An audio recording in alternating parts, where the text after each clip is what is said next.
slowly turning into a dog. Crossley is for 16-year-old girls who only shop at Urban Outfitters. You're joking, right? I'll definitely finish it within this challenge because it's written on here, so I have to at this point. Praise Kink Girlies, rise up. Hey y'all, welcome to a new installment of Taylor Swift Tracks Choose How Long I Read for a Week. If you are unfamiliar with this fun little reading challenge game that I play, I will link a playlist down below so you can watch the other ones if you'd like to.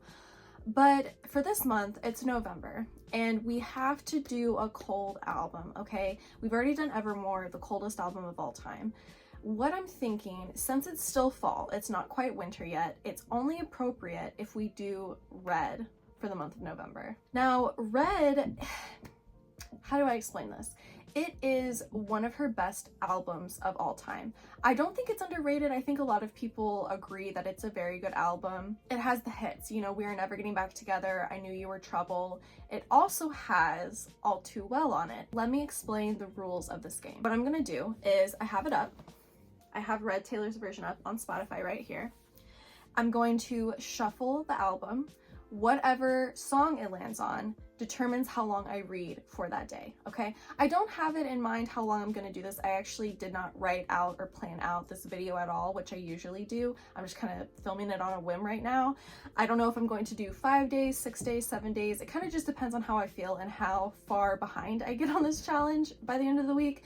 But what will happen is, say I pick the song Treacherous, okay? Treacherous is 4 minutes and 2 seconds. That means that today I would read for 4 hours and 2 minutes. Another rule is that if I don't finish that time, say I only read for 3 hours and 2 minutes, so I have 1 hour left over by the time midnight hits, or by the time, you know, I pick the next song for tomorrow, because I could read past midnight if I wanted to eat up that hour. But say I have an hour left over in my time by the time I pick my next song, that hour will get tacked onto the time that gets determined for tomorrow. Easy peasy, really simple understanding. There have been a few times where this challenge has bit me in the butt, where I have to end up reading like 8-9 hours. I just pray that I can keep up with it this time. I have been in a reading mood, so I could see myself knocking out today. You know, if I get 3 hours, 4 hours, I'll be happy to read for that long. I have already finished 2 books this month, 2 or 3 books this month, and I want to keep reading. I have a lot of really good books on my TBR. I will link that video down below if you want to see the books that are in my TBR. I made a really fun TBR board game that chose the books that I have to read for this month, and that was really fun to play, and I'm like making my way through the TBR that I created. It's been fun. I'll link that video down below, like I said. Anyway, I don't think that there's anything else I have to say about this. I think that without further ado, I'm gonna pick the song for day 1. It's shuffled, it's ready to go. Please forgive the light ring glare. It's fine, all my videos have it. You should be used to this by now if you're a return viewer. If you are a return viewer, thank you so much for watching this video. I love you. Okay, let me mute it as well so Miss Taylor Swift does not sue me. We're gonna press play, and Nothing New featuring Phoebe Bridgers. Okay, this is one of the vault songs. Ooh, this one is a deep cut, I will say. It is 4 minutes and 18 seconds. So that means that for today, I will be reading for 4 hours and 18 minutes. Not a bad start at all. It could have been worse, so I'm actually quite excited to read for 4 hours today, I won't lie. Okay, I have this nifty, difty timer right here that will count down the time for me. It will also keep track of what I have left over by the time I pick a new song for tomorrow. Let's talk about books. Let's see what I want to read. So one thing I do want to say is that I started using the Spotify feature for audiobooks. They have plenty of audiobooks on Spotify. A lot of them I have read already, so I'm like, I don't want to listen to it again. Like, I've already read this. I'd rather just read it again, honestly. Just because audiobooks are not my favorite things. I really want to get more into them, but I find myself getting more annoyed with books when they're an audiobook as opposed to like reading it in my own head, in my own voice. So I don't know. Right now I'm listening to Night Bitch by, who wrote this book? Rachel Yoder. This is going to become a movie starring I can't talk. This is going to become a movie starring Amy Adams. I think it comes out in December.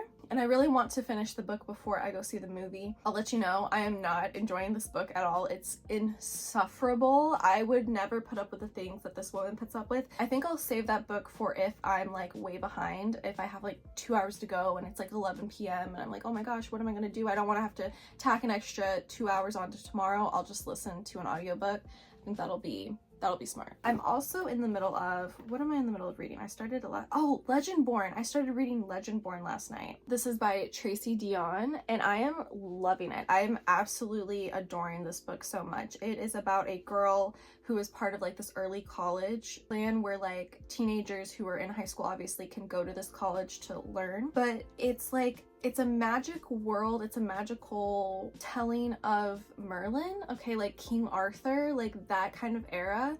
It's like those people are real and like those things have come back into the real world, and you are like Legendborn, or you might be a Merlin, or you might be, there's a lot, okay? It's a very in-depth magical world that I'm still learning about right now. I'm only on page 106. She has like finally joined the group of everyone. It's very fast-paced and the information is coming at us really quickly, but it's not difficult to understand whatsoever. I think that she's doing a really good job of intertwining the information into the story, like as the main character is learning it, we're learning it as well. Basically right now she's so new to this magical system, she is going to enter into a tournament, and whoever, there's like 3 spots that are available for anyone who like passes the tournament, and then they can like move up to become like the next step in the ladder of this magical system, right? I can tell that there's going to be multiple love interests. I think it's going to be really fun, maybe a little love triangle going on. It's YA and I'm really enjoying it. I think the writing is really fresh. Our main character is basically the only Black girl in the school. She's kind of like lived her whole life feeling like an outcast in that sense, where she has always been the only Black girl amongst white people. I feel like it continuously opens up my eyes to understand more and more of what it's like to be you know, the only Black person in white people's spaces, and how uncomfortable and ostracizing that can be. The author really lays it out straight for us, and I really appreciate that in the writing. I'm really interested in seeing how the rest of the book goes. I'm enjoying Legendborn a lot, and I'll probably keep reading that. If I feel like I want to take a break, I think I'll start reading How to Be Ian, but I'll keep you updated as I'm reading Legendborn, what I decide to read next as the time goes on. For now, I have 4 hours and 18 minutes to read today, and I'm really excited to get started, so I will catch you back with the next update. I forgot to mention that I'm also currently rereading Juniper and Thorn. I am close to halfway through it. I want to go back though, because I have not been notating it the way that I want to. I don't know how to notate. Like, I literally have never done it before. I don't have any tabs. I only just like underline things, but I know I've missed a lot because I'll be reading and there won't be a pen around, so I'll just keep reading. I think it's a really beautiful book, and I don't want to have to reread it again to underline it all. I would like to, my next reread, to already have those notes made and really enjoy the reread that way. I am also reading Juniper and Thorn. I just wanted to add that in there.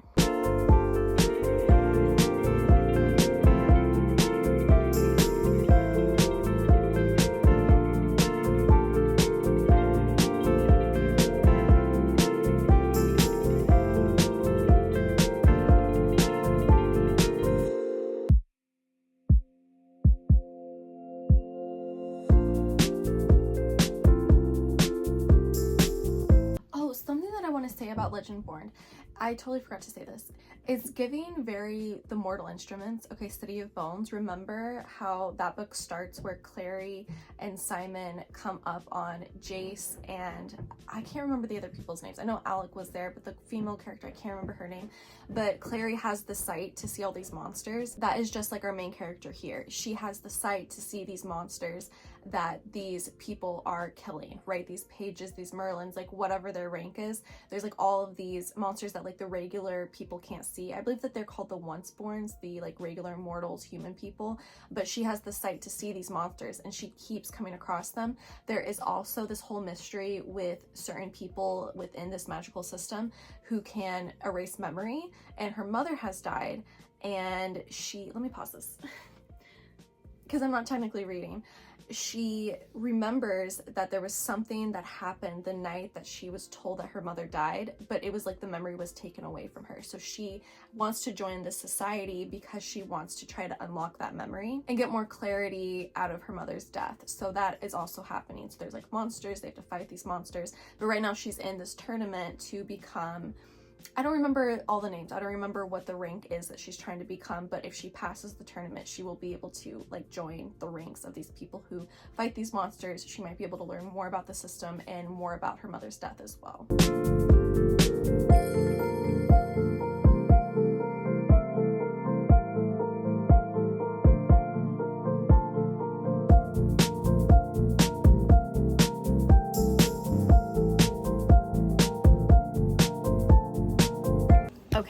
this book, there's so much going on. So I have the heater on, by the way, if you can hear that. Okay, this is falling too. Okay, so literally these people that are part of this special club, this secret society, they're descendants of the Knights of the Round Table. Okay, so that's where we're going with this. Okay, there's King Arthur and our girl Bree, the man who brought her in, who's kind of like her sponsor, I guess you could say. Like, you could call it a sponsor. Like, he's just like higher up on the ladder rung than she is.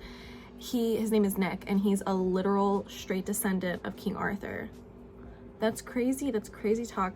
There's this other guy named Selwyn, who's like really badassy, and he's angry, and he has this power to like wipe your memories, but every time he's tried to wipe Bree's memories, it doesn't actually work on her. So yeah, right now we are getting such an information dump. It's like, there's so much to this story. My brain feels a little broken. It makes me kind of want to stop reading it and pick up something easier, because I'm just not equipped right now. I've had a long day. There's been so much going on. I feel like there's so much happening. Like, I feel like the information dump is really getting to me, and it's easy to understand while I'm reading it, but I'm terrified I'm gonna forget stuff. Like, I'm so scared of being 70% of the way through the book and being like, what? I'm ready to like get to more action. I want more of the tournament. I wonder if it's over, because like something crazy happened while they were there, with this demon came and Nick got hurt, and his dad, who's the king, got hurt. Like, there's so much happening. Now, I've only been reading for like 30-40 minutes, and I'm literally on page 139. I went to lay down to read, and that was a mistake because I fell asleep and I had to go back all my time. So I don't know, maybe I'll read for like the next 40 minutes, just like really hone in on this. Some really disciplined reading for 40 minutes, try to make some progress in it, and then maybe I'll take a break from Legendborn, pick up something else. Maybe I'll pick back up Juniper and Thorn, because I do really want to finish that this month. Or maybe I'll pick up something else. I haven't read a romance in what feels like 5 years, and I feel the need for a rom-com. I really do. So I don't know, I'll catch you back with another update, let you know what I do. I'm gonna read for 40 uninterrupted minutes.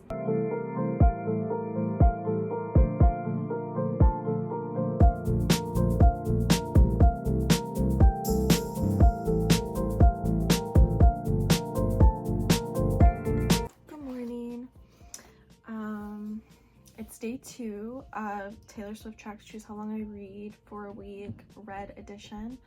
I'm here to give you an update. I'm also very hungover and I'm starving, but I showered and did my makeup to make myself feel a little better. I want to get McDonald's breakfast because like that is hangover heaven, but I'm not going to do that. I'm going to make my own pancakes and eggs, and I'm going to like it. But anyway, that doesn't matter. The update that I have for you is that I ended yesterday with an hour 59, just under 2 hours. I was not gonna let there be a 2 in front of that number. I was not gonna let it happen. So I read until I was under 2 hours, and then I stopped reading and had the rest of my night happen. Let me talk about books, because I started a new book. So let me talk about Legendborn first. I stopped reading Legendborn at 37%. I'm on page 188 out of 500, chapter 22.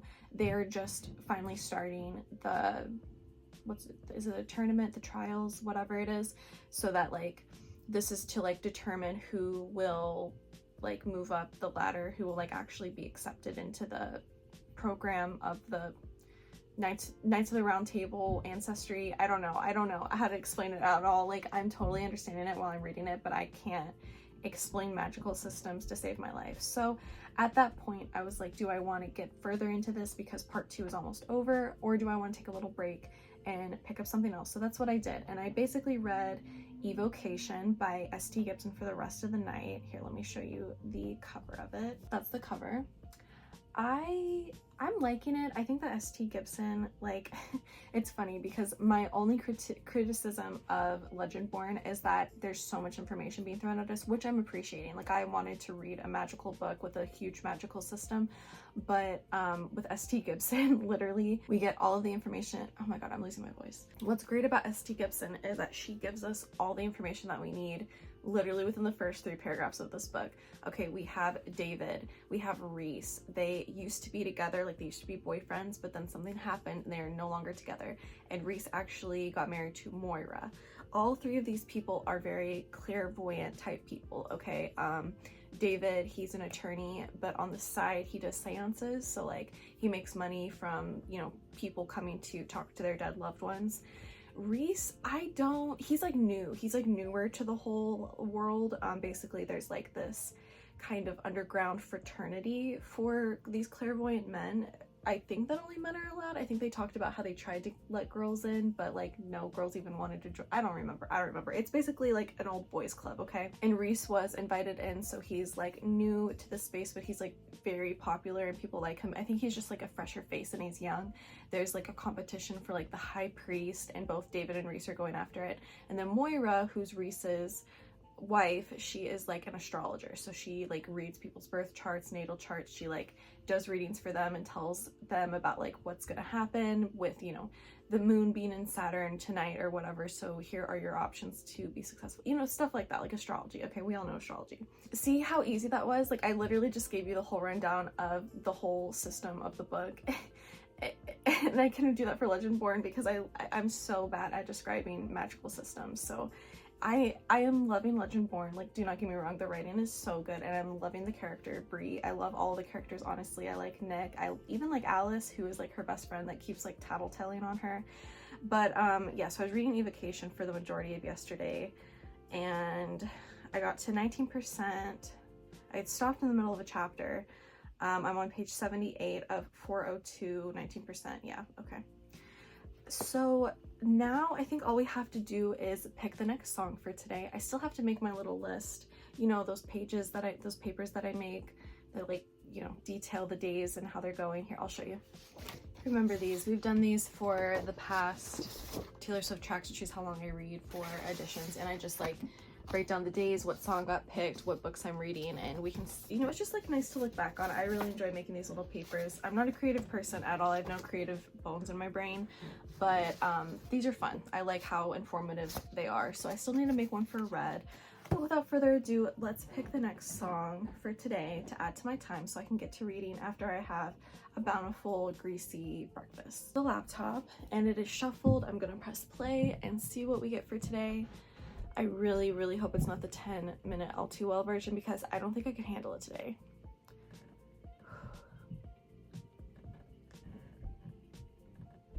Hello? Forever Winter. Oh my gosh, we're getting all the vault songs, which is fine with me. Forever Winter is one of the saddest songs she's ever wrote. I mean, it's about, yeah, okay. I'm not gonna get into it because it's just like so sad. Just literally listen to the song. It's one of those songs that sounds so, it's not an upbeat song with sad lyrics. It is a very sad sounding song, but it sounds so beautiful. Like, I love her voice in it. I love the melody so much. Let's see how long it is. Forever Winter is 4 minutes and 23 seconds, which means that I will be reading for an additional 4 hours and 23 minutes today. Who am I if not behind on all of my projects? So let's add 4:23 to the time that we have. So 2 hours, so 4:43, no, 4:23, 4:23, 4:22. 4 hours, 22 minutes. Read it in wheat, besties. That's how long I have to read for today. Wait. That math is incredibly wrong. Okay, so it's 4:23 plus 2 hours minus 1 minute because I was at 1:59. I'm so dumb. Okay, so it's gonna be 6 hours, 22 minutes. I'm definitely finishing a book today, I can tell you that much. 6 hours and 22 minutes. I'm gonna do my darndest, okay? I'm going to spend all day reading. I wanted to make today a movie watching day, but I'm still in the reading mood. I definitely feel the compellingness, is that a word? I feel very compelled to read this week, so that's why, whatever, I don't know what I'm saying. I'm just gonna shut up and go eat some food and then read, and I will catch you back with another update once I have one.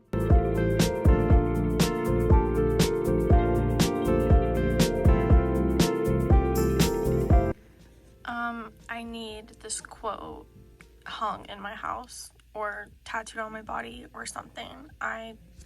Wow. I just have to pop in real quick and let you know that this book is shaping up to be everything that I wanted. Absolutely everything that I wanted. Legendborn, you're getting 5 stars. You're getting 5 stars. Congratulations. Okay, good morning. It is the next morning, day 3.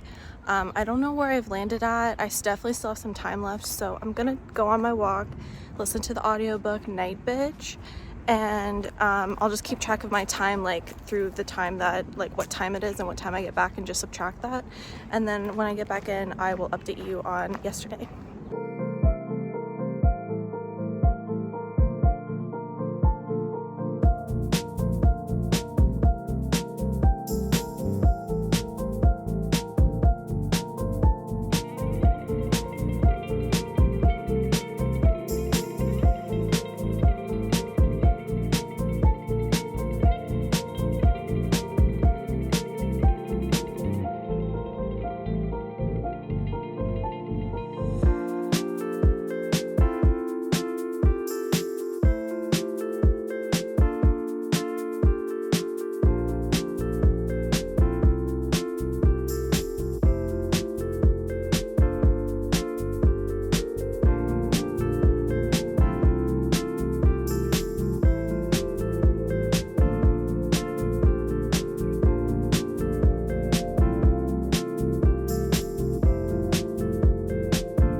Oh, okay, I'll leave you. Okay.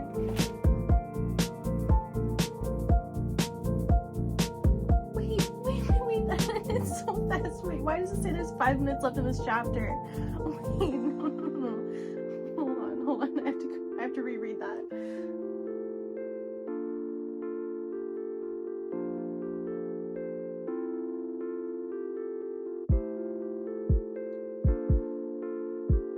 Oh, this would have been great to know, the whole lineage of all of the Knights of the Round Table. I really wish I had known this was in here before. This is good information, actually.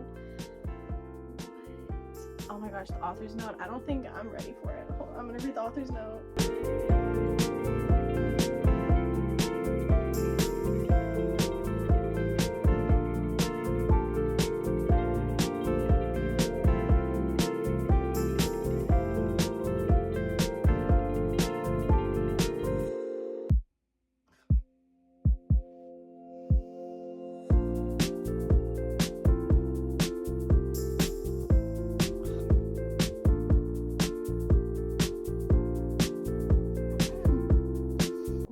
I feel like I don't even have a voice right now. Like, what do I say about that?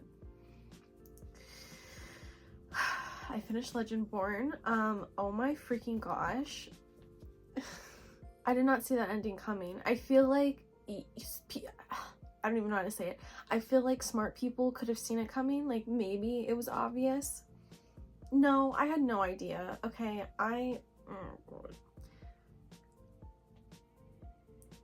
this book, it's like so complex, and yet it's like the easiest book I've read this whole year. Like, I feel like I breezed through it. I read it in a day, and it has so many complex themes. Okay, like, not just like, if we want to breeze over the whole overall theme of grief and trauma, if we want to put that important and very serious plot point aside, and how like detrimental it is to the story and for Bree's character, that aside, like the whole King Arthur, Knights of the Round Table, mythology, magic system interworking with also the root magic, like, so like, not only do we have to get into the magical system that is the Scions and the Squires and the Merlins and the Knights and like all of that, like we also have the root craft, which like brings her back to her ancestors and helps her learn about her ancestry, which then leads to the big twist at the end. Like, I'm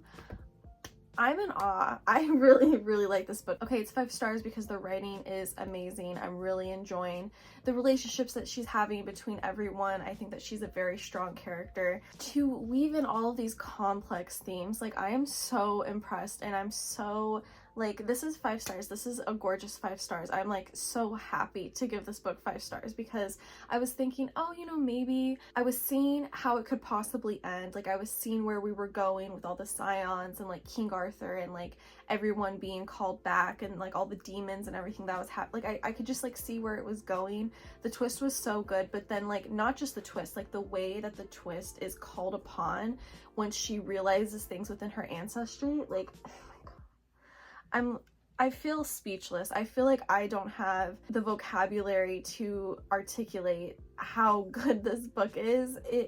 Like, genius writing. I am very, very impressed. I'm very, very happy I read this. Oh my god. If Legendborn has been on your TBR for a while and you just haven't picked it up for whatever reason, like me, okay, it took me forever to finally pick it up, even though I heard people raving about it for like a year. Like, I heard so many people saying it's so good, and I believe them, but I was just like, I'll get to it. Like, it's a good book and I'll get to it. No, read Legendborn. Like, go pick it up right now. It deserves to be read.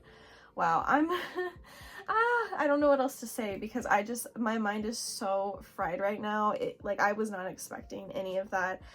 I feel very emotional. Like, it was just, oh, what a great book. Like, what a great turnaround, what a great callback, like what a great story on grief and trauma as well. And the author's note, like the author's note was so good. I'm really glad that all of that information was put into there. Even just like rereading this quote I'm about to read to you is bringing tears to my eyes. I need to chill out, okay? One thing I really, really loved in this book is Bree's resiliency. She's very resilient, obviously that's what that word means. Throughout the book, I think that we tend to see Bree be kind of at war within herself and with other people around her because she is one of the only Black people at the school. And we constantly see her fight with, you know, should I say something? Should I speak up about this? Should I tell them to stop? What should I say? Do I reach across the table to the super racist person and slap him across the face? Or do I sit here in my anger? And so we're able to see both sides of like when she does finally speak up and when she doesn't speak up, and like how hard that can be for a Black person to decipher, like what is my appropriate response to this, you know? I mean, I can't even imagine how difficult that must be to try to navigate and just every single day world situations. There's this one quote that I highlighted because I think that not that she finally comes to herself and like accepting herself, because I feel like she feels very strong in herself, like she feels very confident in her Blackness and there's never any problem with that. Like we see throughout the book her admiring her hair, her admiring her skin, like her looking out for other Black people to like be friends with. Like she never has a problem with anything like that. Like never at any point did I feel like she had this low confidence within herself and who she is. But there is one moment where she is chosen for something, okay? And this man is yelling at her and he says, you know, this person's foolishness in choosing you who sits at the crux of 2 faults.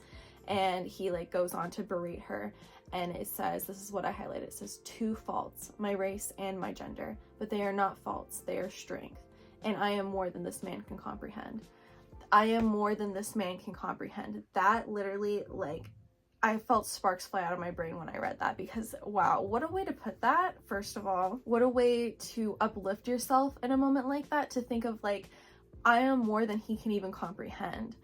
Like, shows how simple-minded he is, shows how stupid he is, shows how big she is, how confident. Oh my gosh, like I really love that. Honestly, I think that this author's prose is wonderful. Like there are so many moments in this book, so many paragraphs, so many sentences that deserve to be on upliftingquotes.com or Pinterest. Like I need to go look at the Pinterest for this book ASAP Rocky.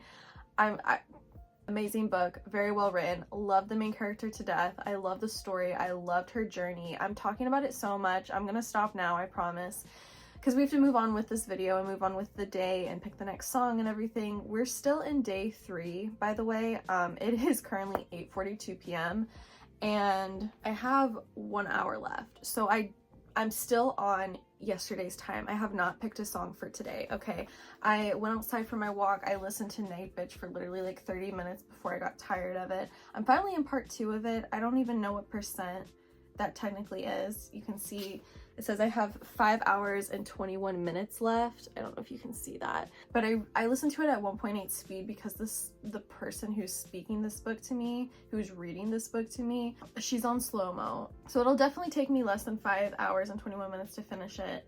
What else? Oh, I still have Evocation. I have not picked it back up since yesterday when I read it for like 2 hours or whatever. No, I think I only read it for like an hour. I don't think I read it that long. I'm only 18% of the way through it. After I took the short break from Legendborn to read Evocation, I got back into Legendborn and I just blew through it. Like, it's what I've been reading all day long. It's so good. And I think the second book is already out, so I'm definitely gonna read that. I am also still reading Juniper and Thorn. I have not made any progress on that. Basically, I'm in the middle of a lot and I want to start another book, but I'm not going to. I'm going to finish something, whether that's Juniper and Thorn, Evocation, or I'm going to listen to Night Bitch until I finish it. But I think that we should pick the song for day 3 so that I can read for the rest of the night, read into the night, and then in the morning, maybe we'll pick the song for day 4 and get day 4 started and just combine it with what I have left over, including the hour that I still have to read for today. Okay, so we first got Nothing New and then we got Forever Winter. So let's see what day 3 is gonna be. You see that? Okay. Oh my god. Okay, we're getting vault songs. That's all we're getting tonight, ladies and gentlemen. We're just getting the vault songs. I think Spotify knows that I listen to the vault religiously for Red, Taylor's version. So we got I Bet You Think About Me, which if you've not seen this music video, it's sweet. I love the music video. I think she's at her gorgeousest in that music video. It also stars Miles Teller, and just the whole relationship is like really cute and I really like it.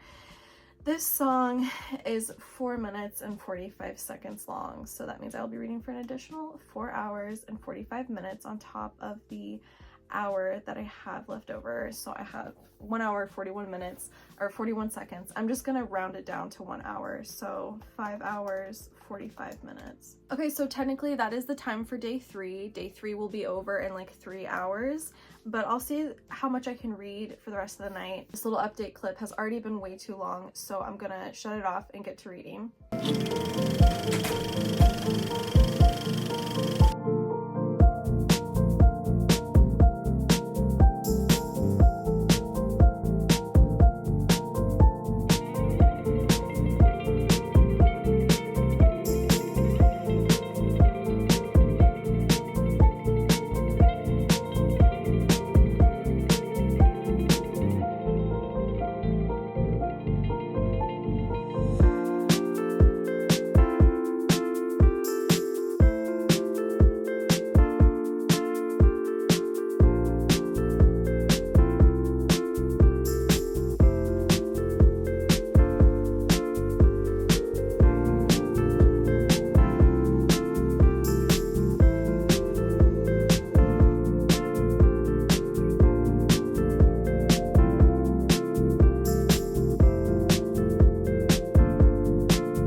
Hi, welcome to day 4 of Taylor Swift Tracks Choose How Long I Read for a Week, Red edition.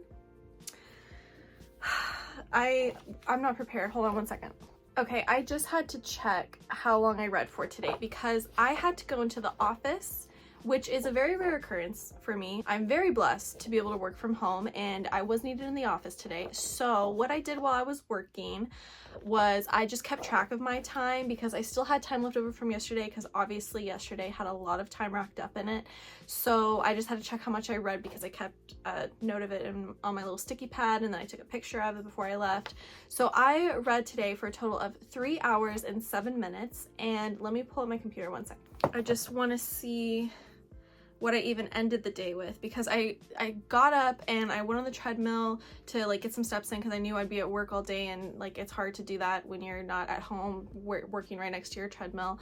So yeah, I wanted to start the day off healthy, and so I was reading while I was walking, and I got my time down to 4 hours and 24 minutes, but now I get to subtract 3 hours and 7 minutes from that. So let me do that math real fast. So 1 hour 13 minutes. Wow, what a Taylor Swift ass time to have left in the day. So, but today's not over.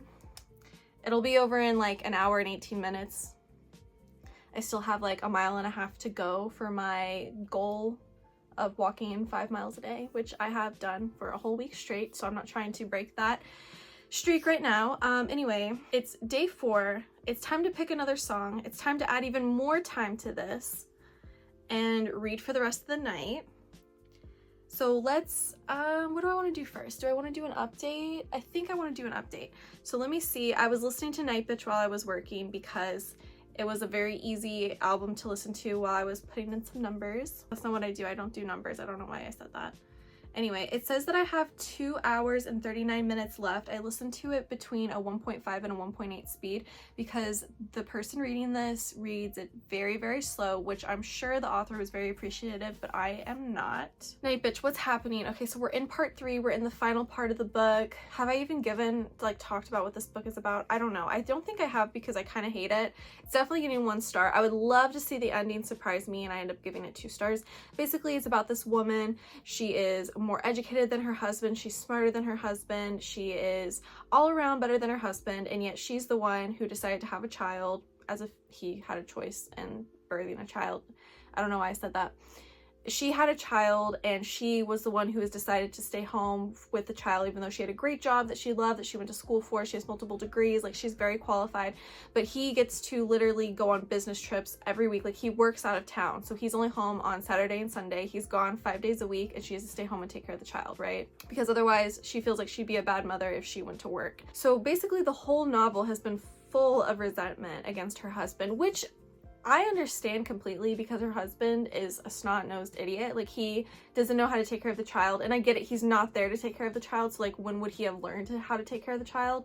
But also like, girl, this was your decision to have this child. This was not forced upon you in any way. And I just like, I think that that decision is not one to take lightly, and if you're going to be the biggest complainer in the world about it, then I don't know, maybe think about that decision a little bit more. Well, anyway, what happens is that she finds herself slowly turning into a dog. And you know, it's called Night Bitch, you get it, you know, female dog. She's a mother. She's a mother. She has a family, she's a mother. What? You get where I'm going with this. I don't like our main character. I think that's the problem I'm having with it. And also, I'm not a mother myself, so I don't relate to it in that sense. I can 100% empathize with it, I feel like.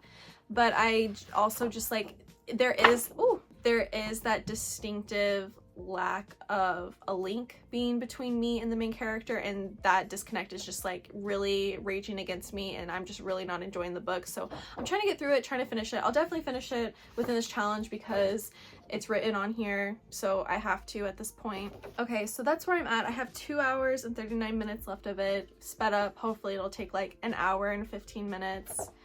I don't think that math is right. I think it'll take a little bit longer than that, but it's fine. And then when I was on break or when I had downtime, I was reading Evocation. Almost said Evocation. I think that this is shaping up to be my least favorite S.T. Gibson. Okay, A Dowry of Blood. 5 stars. I'm pretty sure I gave that 5 stars. That was a very fun read, very gothic, romantic. I really ate it up. I really, really liked it. And then I read An Education in Malice, which if I'm remembering right, I think I only gave that 3 stars. And I was thinking, am I gonna give Evocation 3 stars? Because I'm not loving it, but it's definitely not like terrible. Like Night Bitch is terrible, right? But then I remember that I gave Education in Malice 3 stars, and I liked that a whole lot more than I am liking Evocation. I am 67% of the way through it. It says I have an hour and 38 minutes left, so I'm so close to finishing both of these books. They have like about the same time left, given that I'm gonna speed up Night Bitch. Evocation, okay, it's David, Reese, and Moira. The relationship between all 3 of them is definitely blossoming. Like you can see it coming from a mile away, but it's getting there. I wonder if we'll actually get a scene with all 3 of them. I don't know if it's gonna, I mean, knowing S.T. Gibson, like, come on, like, don't be stupid. I'm like, you know what's coming. But I feel like the whole book as a whole is so predictable. I'm not enjoying it.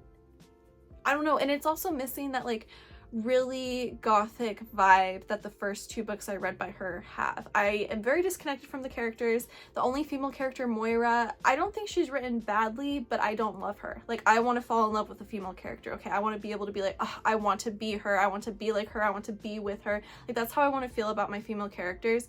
And with her, it's just like, she's a mother, you know, like She has a family, she's a mother. What? She really babies both of these men, and that's just like her role in life, and it's like, it's overdone and I'm not loving it. So that's how I feel about it. I'm probably gonna end up giving it 2 stars because it's, like I said, it's not terribly written, and the romantic scenes are definitely beautiful. Like, I think S.T. Gibson is very talented in writing those kind of scenes. Like, I really like reading them from her. But yeah, I am very excited to finish these 2 books, and so I can pick up something that I think I'm gonna really like a lot more, because these 2 just aren't hitting. I don't want to be putting myself into a slump. So, okay, I think that that's good enough of an update of the books. I think we should pick the next song to determine how long I have to read for day 4, even though day 4 is like over in like an hour at this point.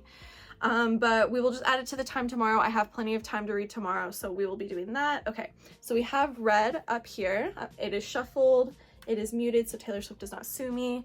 As a reminder, we have already picked Nothing New, Forever Winter, and I Bet You Think About Me. What are we gonna get for tonight? State of Grace acoustic version. Okay, sue me if you want. I always skip this one. Unless I like am just listening to it softly in the background, I'll keep the whole album playing and I won't skip it. But if I'm actually like listening to the song, to the album in the radio, wait, I can't, what am I saying? If I'm actually listening to the album like in the car, or like actively listening to it in the shower or anything like that, I'll skip State of Grace acoustic version. Sorry, it's just what it is. I'd rather listen to the OG version. This is 5 minutes and 21 seconds.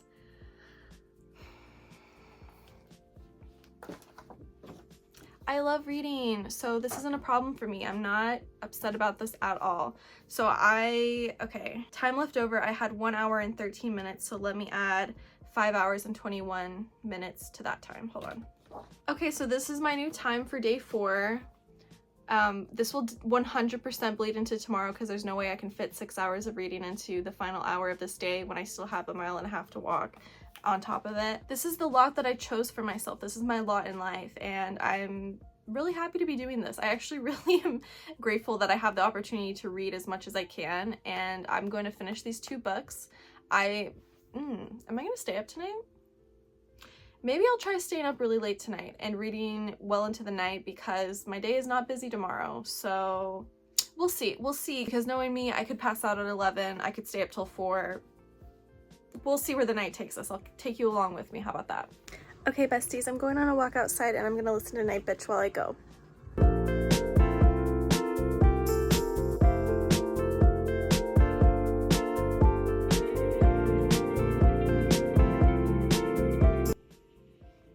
You're sweet. Yeah. Oh. Ow. Okay.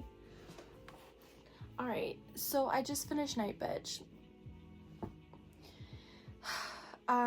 It took me 50 minutes. Wait, hold on. Because I went on a walk to finish my final mile while I was listening, and then I cleaned up my green room because it was a mess. Okay, I didn't even want to show you how messy it was because of how messy it was. And I forgot to actually subtract because I got to go see an early screening of a movie that comes out next year. I will not tell you what it is because then I will go to jail. But when it comes out, I will let you know and let you know how much I liked this movie that I went to see tonight. But while we were waiting for the screening to start, I brought Juniper and Thorn and I read it for 30 minutes because we got there 30 minutes early. So I had 30 minutes to read before the show started. So I will be subtracting 30 minutes from my time as well because I did read a chapter or two in that time. I actually read one of my favorite chapters in this book. It's like such a turn of events in the story having to do with her and her father in this book, and I love this book so much. I can't talk about it enough. I can't gush about it enough because it's a really good book, Pancake. Okay, so let me subtract 30 minutes from this book and then 50 minutes from Night Bitch, and then we'll talk about Night Bitch. So I'm at 5 hours and 14 minutes left with all that time subtracted. Okay, so let's talk about Night Bitch. I don't know what else to say about it. I really didn't like it. I did not like our main character at all. As much as I was able to empathize with her on like how hard motherhood can be, I was not able to relate to her character at all because I have never been a mother. However, I just couldn't get past a lot of her problems that she was having. I don't know, like, if you're a mom, read this book, let me know. If you've read this book, let me know if you feel differently, and maybe I'm just being ignorant, but I really couldn't handle it, especially because the main problem was that she was very angry with her husband for like not picking up slack and having an easy life and everything, and she was the one suffering. But she never communicated any of this with him, and it's like, how are you gonna have a child with a man and not communicate with him? I just like, I can't fathom. So we're able to see the growth that she has when she finally does start asking for some help. I can't talk. When she finally does start acting, oh my god, girl.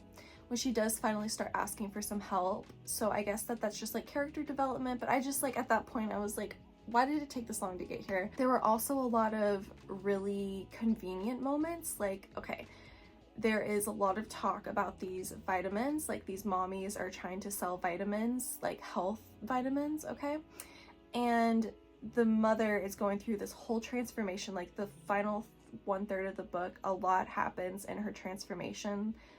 It's not just dog, like she's not just turning into a dog, like there's more to it, okay? She's busy doing all this stuff, right? Well, she's talking to one of the mommies, and the mommy comes to her about how she's in debt because of this vitamin MLM that she's been feeding into and everything. And the main character is like, oh, you know, I was just listening to a podcast about how these MLMs will feed on moms and feed on the issues that mothers have and like how lonely they are and how they need to fill this need of being successful or doing something with their life, because like being a mom is just being a mom and like that's not enough, and like they want to do more and prove more within their life, even though like motherhood is this wonderful sacred job that like is the most thankless job of all time, takes up the most time, and is the most underpaid job of all time. And so these MLMs will prey on mothers, right? And it's like, when did you listen to this podcast? Because I just listened to 200 pages of you getting off the internet, like becoming a secluded person, going through this whole transformation and everything. When did you listen to this podcast about MLMs? Tell me right now. So like, that's what I'm talking about. Like sometimes the information that she would just be talking about would be so convenient. Okay. There are a lot of plot points that go nowhere. Like I didn't see the point in the vitamins. I understand that they were used in the end of the story, in the climax of the story, but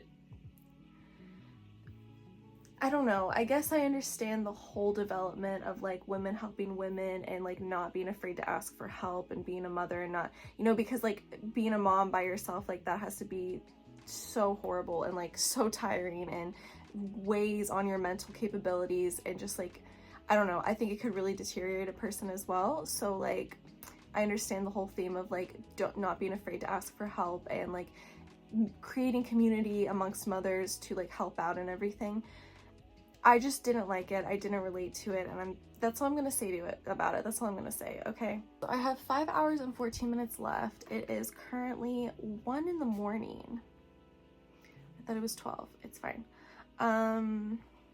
I still have an hour 38 of evocation, but honestly I really want to keep reading Juniper and Thorn. Like, this reread has been so good, and when I was reading it in the theater I was like, I love this book. Like, I just remembered how much I love this book and why I love this book. So maybe I'll stay up for like another hour and just read this a bit longer. Yeah, I feel like that's what I want to do most of all, because evocation is just not hitting, and I want to read something nice that I'm not feeling like is a chore to get through. So I'm gonna keep reading this.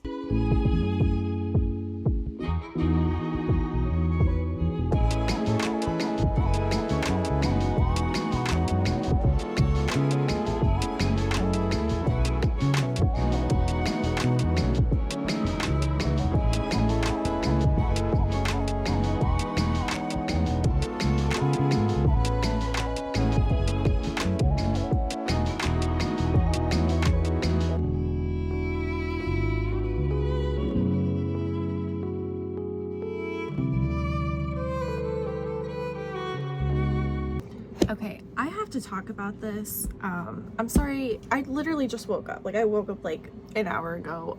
Okay, literally, I've been reading since I woke up. This is gonna be a spoiler for Evocation by S.T. Gibson. So if you want to read this book, skip to this timestamp below, because I'm going to talk about a spoiler right here. I'm like 75% of the way through the book, so we're pretty deep into it. So there's your warning, okay? So we have Rhys and Moira are married, okay? And David is Rhys's ex, okay? And Rhys and David shared a kiss at a party because David broke his sobriety and he went up and kissed Rhys. He told Moira about it. Moira was like, oh, like, I guess I feel like maybe a little jealous, a little excited, a little hurt. She's like, I don't know, it changes day by day. Her and Rhys like make up and they have like a night together. And while they're together, she says something like, they basically open up their marriage. She's like, you can have whoever you want, whenever you want, just don't ever lie to me, okay? Rhys has gained this high power position within the whole like occult system, like the Good Boys Club that they're part of, and he went to David because he needed some help. They basically like reconcile because they were fighting as well, and then Rhys comes up to David and kisses him full on the mouth, okay? They start making out, you know, they're like on the table together, and like things start escalating, but then Rhys like pushes him off. He's like, no, not here, not now, like it's not the right place and everything. So okay, I get that Moira gave him the permission to have whoever he wants, as long as he doesn't lie to her. I feel like going about this, like, I feel like him not communicating with her, and I understand he probably didn't know that he was going to kiss David, but him being like, I am still interested in David and I probably will kiss him in the future, then like him not giving her that preface, is that lying? And granted, he does go to see Moira right after. He tells her exactly what happened, so he doesn't keep it from her. He definitely doesn't lie to her after the fact, but he never like talks about it with her before, like, I'm still attracted to David, I'm probably gonna kiss him, like I would like to kiss him in the future, like, you know what I mean? Like, he doesn't ever preface anything. Here's the other thing that pisses me off, because they're clearly ramping up for like a threesome situation, because David and Moira have been getting closer. She like takes care of him, she babies him, you know, like I said, she's the mother of the group. She's a mother. And he has like learned to respect her and everything, because he like didn't care for her before. He just like saw her as competition because they live within this like seance-y world and they all do the same kind of work, but he has like really learned to respect her. They had a moment where when he broke his sobriety, or after he broke his sobriety, he was like, I'm so sorry you had to see that, like that's really like embarrassing for me, and I really respect you and I don't want you to think of me badly and everything. So like he's on good terms with Moira, right? So then what is David thinking about all this? Like, how did he not push Rhys away and be like, oh my gosh, what about your wife, you know? And then Rhys is like, no, it's okay, she said it's okay. Like, David gets down on his knees in front of Rhys to escalate the situation. So he's clearly not, like, he's fine with Rhys cheating on his wife because he doesn't know that they've had this conversation yet. Just the way we're going about it, it's just bothering me. Like, and he's like, she's like clearly fine, because like I'm reading the next chapter where Rhys and Moira are talking, like they're having dinner together, and like she's clearly fine that he's kissed David, that him and David have kissed again. I'm just, And granted, we haven't gotten David's perspective. Like maybe in the next chapter he's like, oh my god, what about Moira? I feel so bad and everything. And then that's how they like make that convergence of like, well, Moira said it was okay, and then David's like, I like Moira too. And then they like, you know, they all go to bed together. I'm not liking the book. I just don't care. I don't believe I believe David and Reese's relationship, sure, they have history, they have chemistry, they like both see moments within each other that like attract each other to each other. I just don't get Moira and David. Like I really don't believe it. Like she's literally just acting like his mommy, and he loves that, and she deserves better than him, I guess. I don't know. I don't fucking know. Oh my god, one other thing that pissed me off. Okay, so David, he is like, how do I say this? He has a lot of money. He comes from a well-off family. He has like the finer things in life. Like he lives an exquisite, like very charmed life. Like he would pay good money for a good time, you know. He has good silverware. He goes out to nice dinners. He has nice trips. Okay, so at one point earlier on in the story, they are at his house and he puts a vinyl on, and he's like, I think she compliments his vinyl collection. I don't quite remember how the conversation goes. And he's like, yeah, but you know, I play him on my Crosley, which isn't the best quality. Why does he own a Crosley? He has money. He can have the nicest stereo system, the nicest vinyl player, record player. Like he does not need a Crosley. Okay, Crosley is for 16-year-old girls who only shop at Urban Outfitters. Okay, I was there. I remember it all too well. And I've learned my lesson that those ruin your vinyls so badly. And he even admits, I know they're not the best quality. Bro, buy a nice set. Like, what are you talking about? You have the money for it. I just finished Evocation and I am pissed. Don't piss me off. I'm so for real. Don't piss me off. This book sucked. Okay, just wanted to give an update. It is the next day from the last clip. Yesterday was a bust, okay? All I did was finish Evocation. I didn't like it. It got 2 stars. Maybe we'll get into it more, but basically the same things that I hated about it that I was talking about still applied.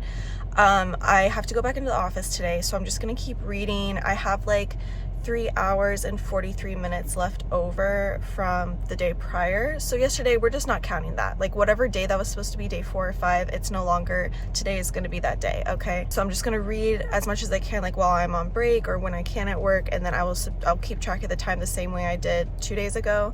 And then I'll subtract it when I get home. We'll pick a new song. We'll keep going. It'll be fine. Hi, I'm back. Okay, so getting into the nitty gritty, we have 3 hours. My cat just ran across my foot.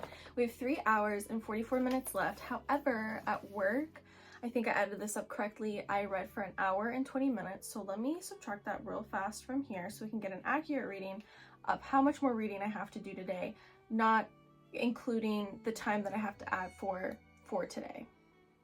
Let's go ahead and pick our song because I'm really excited to read, you guys. I really am. Like, I'm just in the mood. I'm just in the mood for it. I also downloaded 3 new books on my Kindle that were like available on Kindle Unlimited that I'm really excited about, that I literally recently put all 3 of these on my TBR. So, and I'm almost done with Juniper and Thorn. It's so good, you guys. Like, I can't stop notating it. I'm obsessed with it all over again, just as much as I was before. It's muted, it's shuffled. We still have to update this. So after I pick the song and we talk about books, I'm gonna update that for you guys so that we can stay organized. And by you guys, I mean me, because I'm very unorganized. Okay, so we're gonna play it and see what song we get for day, what is today? Today is gonna be day 4. Is that what we decided? Because yesterday was a dud. No, actually, today's day 5. I forgot, because on day 4 we got State of Grace acoustic version, and that's what I mean by I need to update this because it has not been updated. So for day 5, what are we reading till? State of Grace, the original version, okay, track 1, not the acoustic. So this one is 4 minutes and 55 seconds. That is a great time. Very excited to be here for that. I'm gonna go ahead and add that to my time now because I want to know how long I have to read for today. All right, I checked out 3 times. So the total for today, 7 hours and 19 minutes. I love to see that because that means that I can finish this book and read even another book within that time. I think actually there's nothing else I have to say because I haven't even decided what I'm gonna read out of here that I recently downloaded, and I'd rather think about it in the moment because I'm still in this headspace right now. So I'm just gonna shut up and start reading and get this time down as much as it needs to finish. Like, I literally have 60 pages left. That doesn't look like 60, but I'm pretty sure this book is 300 pages. Yeah, it's 300 pages. I'm on 240, so I have 60 pages left. I'm excited. I'm hyped to finish this for the second time this year. I love this book so much.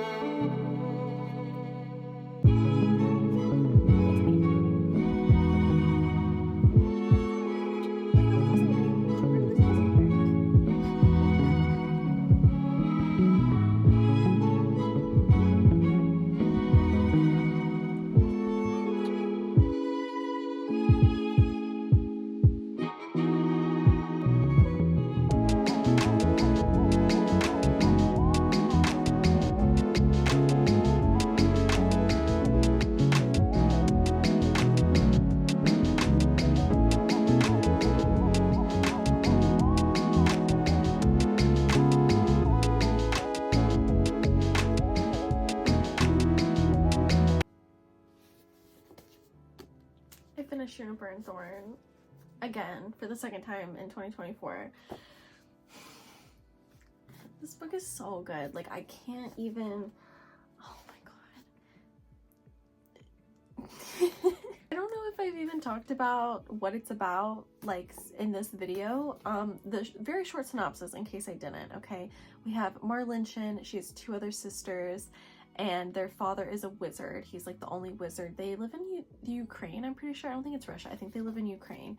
Their father just like keeps them under his thumb, right? Like, they live in this magical house. There's magic all around. They have this magical garden. There's like a monster that lives under her bed. There's like, there's a lot of like fairy tale-esque characters in this book, okay? Marlinchen, she obeys her father like to the nth degree. Her father was cursed by a witch when they were younger. One part of the curse is that he will never feel satisfied. Like, he will always be super hungry. He will never feel sated in his hunger. And one part of Marlinchen's like job within the house is to keep him fed. Like, she wakes up before the sun comes up every day to begin preparing his breakfast. She cooks like crazy for him. She has her own issues with food. Basically, one night her sisters invite her to sneak out and go see the ballet, and her father hates, like, he doesn't like anyone who drinks. He doesn't like the day laborers that like beg for work outside. He does not appreciate the ballet. He basically just like thinks all of these things are like very worldly and just like not good for him and his daughter, so he just like doesn't allow them to have like any outside interaction.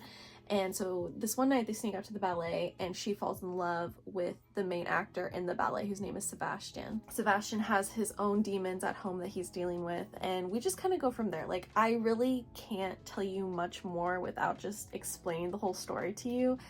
I love it. I love this book so much. I think Ava Reid's writing is at its best here. Like, she's amazing every single time I read her, but this is just like another level of good. I was able to mark this one up. I didn't actually start notating until I was like halfway through it. And so one day I will read this again and mark up the first half of it. I don't know why. I literally never grab a pen. I never take a pen with me anywhere, and I'm gonna have to start doing that with all of my physical copies, especially if I'm rereading a book. Like, I don't know what I was thinking. Anyway, that was the Juniper, what am I saying? That was Juniper and Thorn by Ava Reid. That is the fourth book that we have finished in this challenge, and I'm gonna pick a fifth book now because I still have 6 hours and 18 minutes left to read. So I downloaded 3 new books onto my Kindle like 2 hours ago, and I would like to read one of those because the other books in my Kindle, they're just stale. Like, I've been looking at them too long, they're just stale. I was going to pick up like a smutty little romance to like have fun for the rest of this challenge, but I don't know. I have like 3 really cool fantasy books that I'm excited for, so I think what I'm going to do is I'm going to look them up on Goodreads, and I'm going to actually read the synopses and decide what to read from there, which I don't like to do. I love going into a book blind, but I want to choose what I think I'm going to enjoy the most and be able to like have the most fun reading instead of like, I don't want to put myself into a slump this far into the challenge, okay? So the first book we have on deck here is If We Were Villains by M.L. Rio. It says, Oliver Marks has just served 10 years in jail for a murder he may or may not have committed. On the day he's released, he's greeted by the man who put him in prison. Detective Colborn is retiring, but before he does, he wants to know what really happened a decade ago. Okay, so a mystery about an old crime that was committed. I've read many of these. As one of the 7 young actors studying Shakespeare at an elite art school, Oliver and his friends play the same roles on stage and off. Hero, villain, tyrant, temptress, ingenue, I don't know how to say that, extra. But then the casting changes and the secondary characters usurp the stars. The play spills dangerously over into life, and one of them is found dead. The rest face their greatest acting challenge yet, convincing the police and themselves that they are blameless. Okay, so I was told that for fans of The Secret History, this is for you. Okay, so it's another dark academia. You know, they're a group of friends and a crime is committed and they're trying to cover it up, which happens in The Secret History. Definitely, that sounds really fun. Okay, it is adult, it is not YA. I definitely feel like reading something adult, I will say.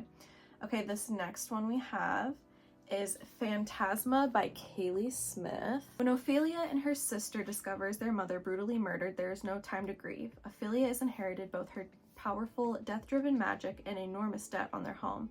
Circumstances go from dire to deadly. However, when Ophelia's sister decides to pay off the loan by entering Phantasma, competition where most contestants don't make it out alive and the winner is granted a single wish. Ooh, I love competition books, okay? I love a tournament. The only way to save her sister is to compete, but Phantasma is a cursed manor with twisting corridors and lavish ballrooms and filled with enticing demons and fatal temptations. Ophelia will need to face 9 floors of challenges to win if her fears don't overtake her first. Oh my gosh, and it's set in this house? Wait, okay, a cursed manor? When a charming, arrogant stranger claims he can protect and guide Ophelia, she knows she shouldn't trust him. While Blackwell may not seem dangerous, appearances can be deceptive, but with her sister's life on the line, Ophelia can't afford to turn him away. She just needs to ignore the overwhelming dark attraction drawing them closer and closer together. I have heard that this is a dark romance. It's hard for me to get into dark romance, so that's the only thing that's like, maybe I really won't like this one as much, but that synopsis was really good. Okay, it had a lot of my fave things in it. And then this last one here is Metal Slinger by Rachel Schneider. I just recently heard about this. I think it came out not too long ago this year. Bryn has spent the better part of her life waiting for the chance to attend the annual market hosted by the Kenta, the very same people who exiled the Alaha. The very same people who exiled the Alhala to live a life over the sea. A rite of passage for all young guards. She's not sure what to expect from it, but breaking a century-long peace treaty certainly isn't on her map. Neither is the encounter with an enemy soldier. Okay, enemies to lovers, we love that. Returning home to Alaha, am I saying that right? Alaha? Okay. She's confronted with the aftermath of the day's events. The future is uncertain as the threat of hunger looms over the people. With rumors of a growing rebellion, Bryn and her closest friends promise to stick together. When an unexpected visitor arrives, Bryn's loyalty will be tested as she learns of a world of magic and treachery. Once her enemy, always her enemy, right? But the dark, knowing eyes of a stranger makes her question everything, ... including her heart. Okay. So, Metal Slinger and Phantasma are both a romantasy. If We Were Villains is a mystery thriller. I will say Metal Slinger, that did not grab me. That synopsis did not grab me as much as Phantasma and If We Were Villains did. I am getting the vibe that Phantasma is one of those really talked up book talk books. So like everyone on Book Talk really likes it, a younger audience really likes it, but I have not found a lot of good books out of Book Talk. I'm so sorry to say that, because I wish it was a better place for me to take recommendations. But it's still enticing me because it's the romantasy part of it. I really want to read that, but I'm feeling like If We Were Villains, maybe a thriller is where I want. But I want to read a romance. Like I already just said that I want to read a romance. Oh, I don't know. Should I have Pancake Pick? I think that's actually a good idea because I'm torn on both. Like the Libra in me is coming out. I'm weighing both options like so hard. I can't make a decision. So I think I'm gonna let Pancake pick this one. Okay, so in honor of this being Taylor Swift Tracks Choose How Long I Read, I have 2 signed CDs here. I have the Red album, which is the album we're obviously doing for this month, and then I also have a signed Folklore album. So, hey Pancake, you want to pick a book for me? Yeah, you want to pick a book? So I think we're gonna do.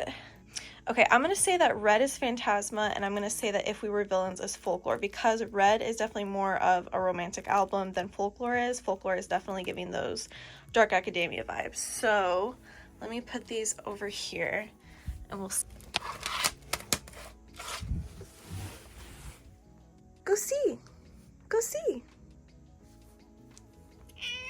Oh, alright. Okay, she doesn't want to play. Let's go ask Buttermilk if she wants to play. Hey, Buttermilk! She's giving like hobbled old. Yeah. She's like, what do you want? Hey, Buttermilk, you want to pick a book for me? Do you want to pick Phantasma or If We Were Villains? Here, let's put them closer to you. Those are CDs. Which one do you want? She's like, come see my wares. Do you want to sniff them?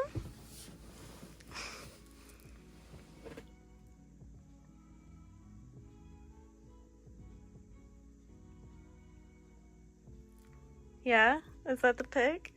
She went for it twice. Yeah, and then she looked at you. Still going. Yeah, she's still going for it. All right, the oracle has spoken. She's getting cozy. Thanks, Buttermilk. That's so funny because we have called Buttermilk the Oracle since she was a baby. Like, we've always put options in front of her to decide for us what to do, or we'll just put our fist. We'll be like, should we see this movie or go see this movie? And she'll decide which one for us. So that was like really funny that she did that for me right now. Okay, so she picked If We Were Villains by M.L. Rio. I'm so excited. I'm excited to read a mystery thriller. I loved A Secret History. Is it A Secret History or The Secret History? I think it's The Secret History. I've been dying to reread it. I want to own it. I want to own it so I can annotate it and like really take it in. It says typical time to read is 7 hours and 5 minutes. It's only 370 pages. So I think that this is a really good pick for this challenge because I could probably even get another book in. So, I mean, not like tonight because I have 6 hours left, but like by tomorrow with tomorrow's time, I could probably get another book in. All right, let's start If We Were Villains.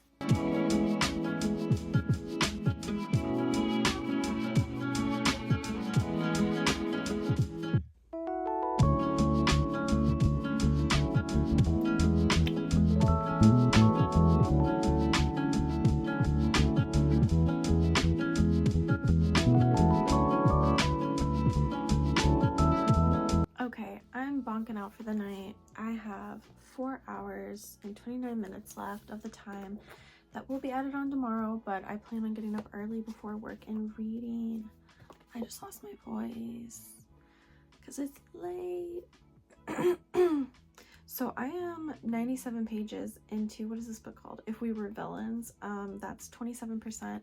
I'm really enjoying it. Okay, it's literally The Secret History. Like, it's literally the whole setup of it. Okay, we have a group of people, everyone is their own character. There's like a power struggle between people. There's like the guy who is really brutish, there's the main character and his best friend. They're kind of little homoeroticness going on. Okay, like we can tell there's something there, but then like also the friend is really flirty with the girls. Like, it's just like, we have like the clear femme fatale as well who's dating the really brutish guy. Like, I am very much enjoying all the characters and the character roles that they are all set in. But what's really cool about this book is that it has the Dark Academia vibe to it, which is nice.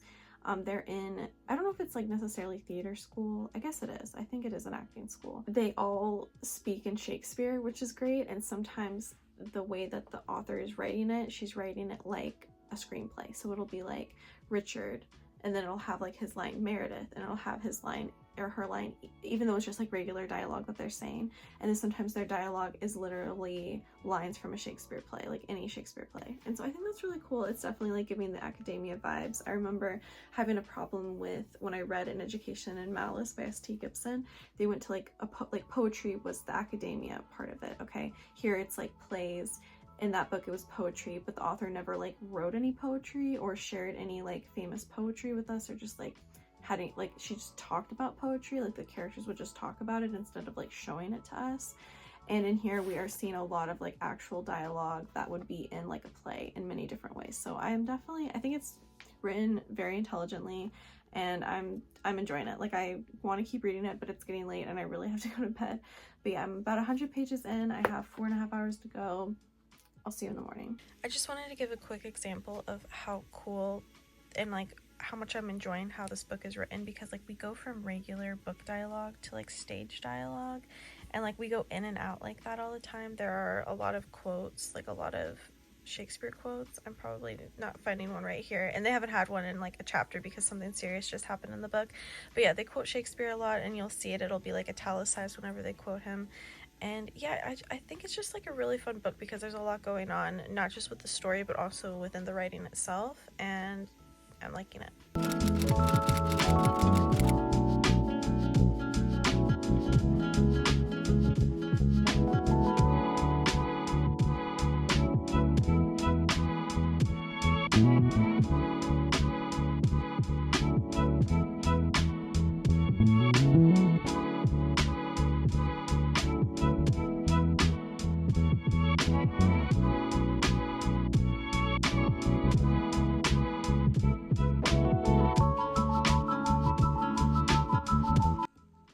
You're joking, right?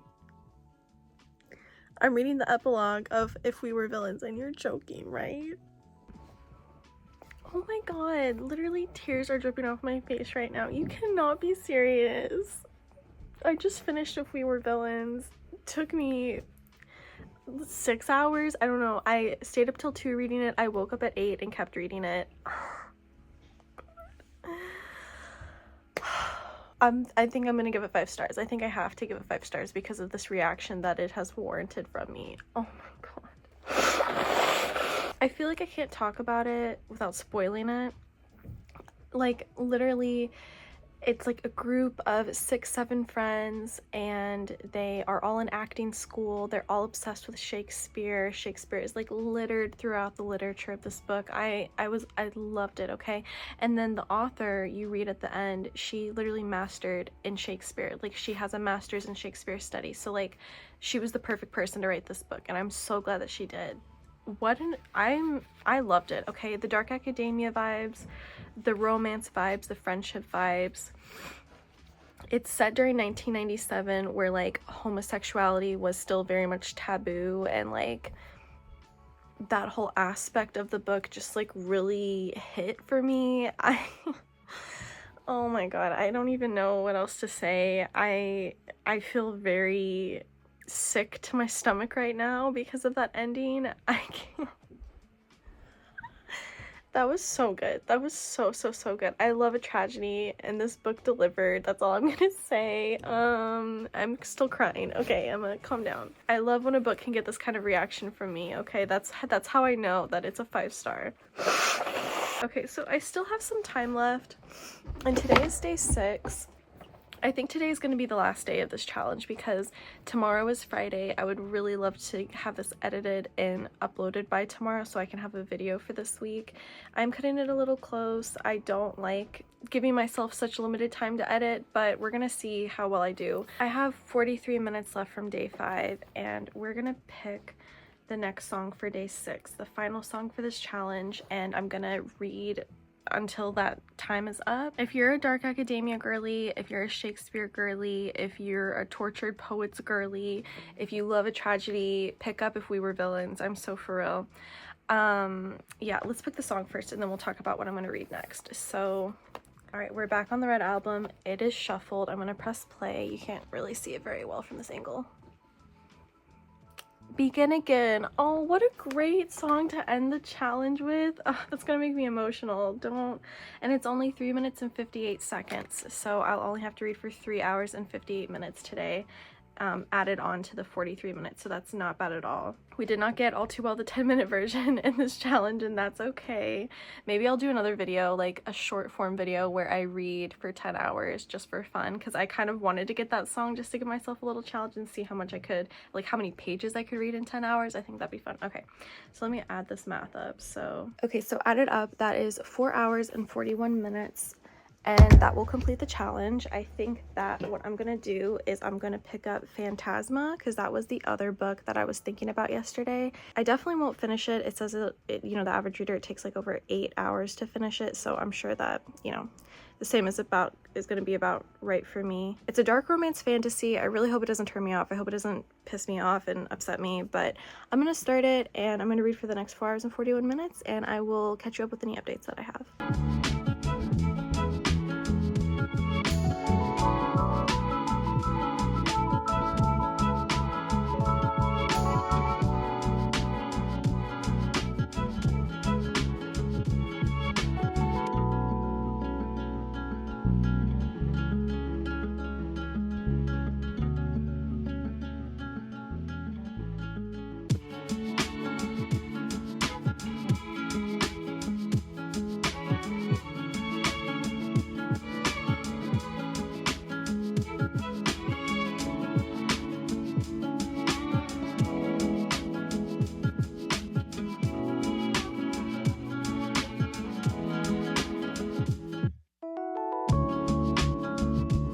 Low-key, my extension cord in this room just kind of gave out. That was weird, so I have to plug this in into another. I really hope that doesn't mess things up in the future. So hi, coming at you at 1 in the morning because we are down to our last hour. Yeah, it's technically the next day. I mean, it is the next day because it's 1 in the morning. And it's okay. I'm gonna keep reading for the next hour. I'm gonna get this time down. I'm still reading Phantasma. Just want to say that the spice is spicing. Okay, praise King girlies, rise up. Another thing that I want to say real quick is that I feel like this is set during Victorian era, but the language is not giving Victorian era at all. Like, why are they cursing so much? Like, for instance, her sister has such a potty mouth. She's like, what the fuck is your problem? Like, no one in 1904 would have said that.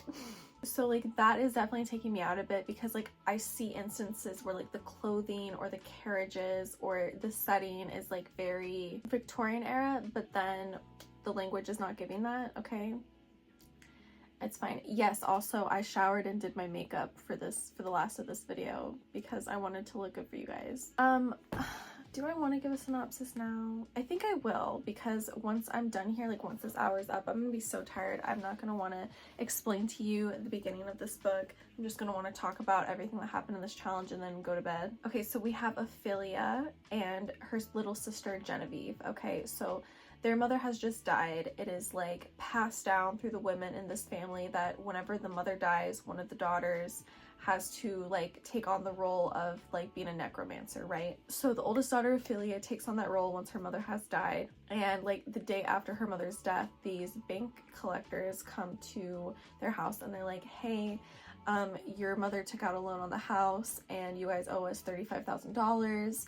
And Ophelia, she's definitely more reserved than Genevieve is. Genevieve is like, get that out of our house. Like, she is like very catty and like very quick to like respond to things. Ophelia, she suffers from OCD and she has a lot of like OCD tendencies, a lot of tics, a lot of things that she like deals with internally, and like we see that in the book. Like, we hear the voice in her head telling her to do stuff and like obsessively compulsing over things within her life, situations that she's in, things that she has to do where something bad will happen. It's like very sad to read about. And Genevieve decides to bring it upon herself to enter into this competition, which is Phantasma. Yeah, the Phantasma is the competition, or Phantasma is the name of the castle, the manor, the Devil's Manor that the competition is held in.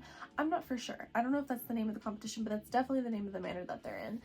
And basically within this competition, there are 9 nights where you go through the 9 circles of hell, and each night is like, okay, you have to deal with like a challenge of lust, a challenge of gluttony, a challenge of greed, and all this stuff. And then whoever comes out the winner in the end is the winner, and you get a wish granted to you by the devil, basically, like by the demon, with like no strings attached, because you can make a deal with the devil, but it's like it's a two-way street, right? Like, you always have to end up selling your soul or giving something back. and if you win this contest, you can like ask for anything and it will be granted to you, okay? So Genevieve decides to enter into this contest, not tell her sister. The morning of, her sister wakes up, she reads through her diary, finds out where her sister's gone, and so she decides to enter the competition herself to A, find out if her sister's actually there, and B, get her out of there if she is, because you can like quit anytime, you can forfeit at any time. A lot of people die during the challenges and everything, but she still is not able to find her because there's like a rule of you can't leave like your little group of people that you entered the competition with until after night 7. So we're in night 5 right now. I am 52% of the way through the book. I have just under 3 hours to go. I'm definitely not going to finish it in this time, and that's okay. But the main thing that's happening right now is that she has entered into a bargain, a devil's blood agreement with, and I don't know what he is. I don't know if he's a phantom. I don't know if he's a demon. I feel like they told us once in the very early beginning of the book what he is, and I don't remember it because he came to her as an apparition, and he like can come to her in any form. Like he can be physical, he can just be a voice, he can just be like eyes and a mouth. I don't know. Anyway, she has like literally just entered fully into this sexual relationship with him, and it's good. I'm definitely enjoying it. I'm enjoying the book as a whole, but I will say the language is totally taking me out because it's not written like it's from 1900, okay? But then I'm supposed to believe that that's the setting that we're in, so it's taking me out. It's definitely written like a book talk book, if you know, you know, okay? But I'm not hating it. Like I definitely am not disliking it. It's very like 3 stars right now, and I can totally see myself ending up giving it 3 stars. I'm waiting to see how the rest of the book goes. You know, we're still going through the challenges. It's definitely like a long read, but it's quickly, like I'm quickly going through it. Anything else I want to say about it? I don't think so. I think that I just want to sit down and finish this last 57 minutes, and then at the end of it we will go through the challenge, give a little recap, and end the video. Okay, I just got some confirmation. Blackwell, who is the love interest in this book, he's a ghost. He's not the devil, or he's not a demon. I guess he's technically an apparition, but he's a ghost.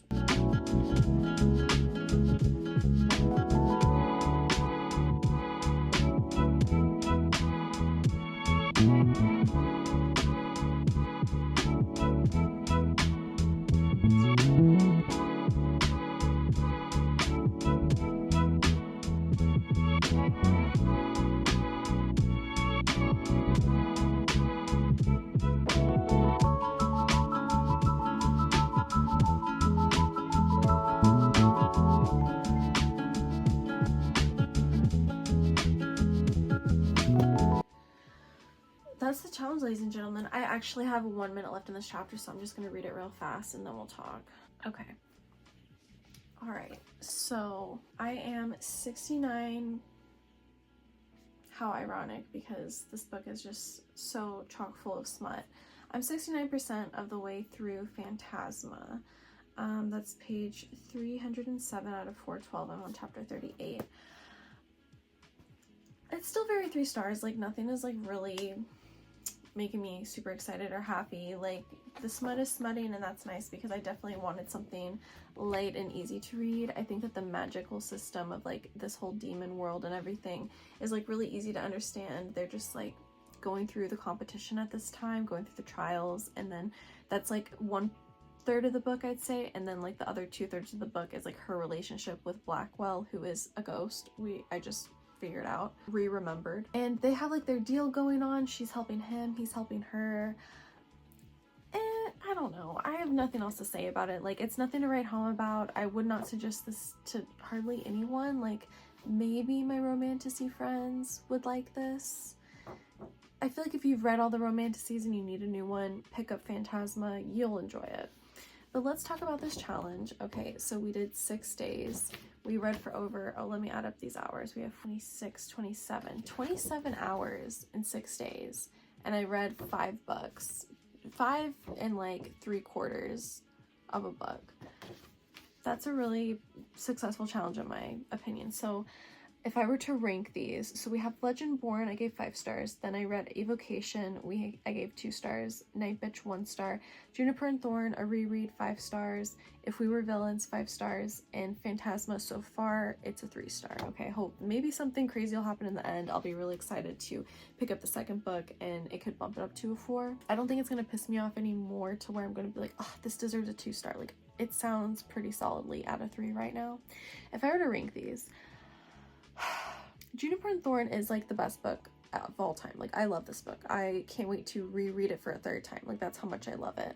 I think I'm gonna put it to the side, or at least just say it's tied with If We Were Villains, because I literally can't even talk about it, how good If We Were Villains was. Like, it gutted me, it gagged me, it gooped me. I was not well while reading that book, okay? It gave the academia vibes. The author, so smart. Like, she knew what the hell she was talking about, and I love that. I love the research that was put into it. She literally mastered in Shakespeare, so like literally the greatest example of like writing what you know and it being a success. Like, that is like the key to success, is like sticking true to what you know, and she embodied that, okay? So If We Were Villains / Juniper and Thorn tied for 1st place, I'd say. And then Legendborn definitely in 2nd place. I guess, yeah, Phantasma is in 3rd place because I liked it way better than Evocation. Evocation, boring, garbage, snoring. I did not care. The characters kept bothering me. There was not enough communication, even though the author was trying to shove in a ton of communication. And then Night Bitch, definitely 1 star, worst book in this whole thing. I did not relate to it. I did not like it. I did not like listening to it. Maybe audiobooks, that's what my problem is I just like can't handle listening to an audiobook. But I feel like if I just think about the legitimate story of Night Bitch, I still would have given it 1 star if I had just read it in my own voice, in my own head. So yeah, that was Red. That was Taylor Swift Tracks Choose How Long I Read for a Week Red edition. That's almost 6 books in a whole week. Within 7 days, it will be 6 books because I'll finish Phantasma by like tomorrow or the next day for sure. So yeah, that was such a fun challenge. Thank you so much for watching this video and taking this ride with me. I'm so tired. It's definitely like past 2 in the morning. It's probably closer to 2:30 at this point. I'm dead tired, and there's nothing else I have to say. I have done more of these videos. I will link the playlist down below so you can watch me have Taylor Swift Tracks Choose How Long I Read. I've done like Midnights, I've done Evermore, I've done like 4 videos at this point. So if you enjoyed this video, check out the others. If you are a returning viewer, thank you so much. I love your support. If you have not subscribed and you would like to watch more videos like this, consider subscribing down below. Give this video a like if you liked it, and I will catch you in the next one. Mwah. Thanks again for watching.